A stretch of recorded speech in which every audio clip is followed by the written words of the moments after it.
12-14 double ক্যাবিনের গাড়ি, কিস্তির গাড়ি, হাত বদল করা হবে। যারা কিস্তির গাড়ি খুঁজতেছেন তাদের জন্য এই গাড়ি। গাড়িটা মাত্র 1,35,000 কিলোমিটার চলা। গাড়িটার কন্ডিশন খুবই ভালো, 6টা চাক্কা নতুন, কাগজপাতি আপ টু ডেট। গাড়িতে কোনো প্রকার কাজ নাই, নেবেন আর চালাবেন।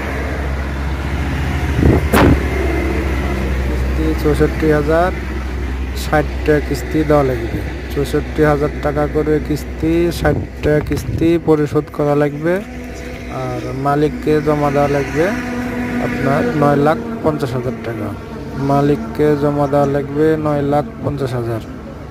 গাড়ির ভিডিও ভালোভাবে দেখবেন, দেখে বুঝে তারপরে ফোন দেবেন। যোগাযোগ সিয়াম এন্টারপ্রাইজে।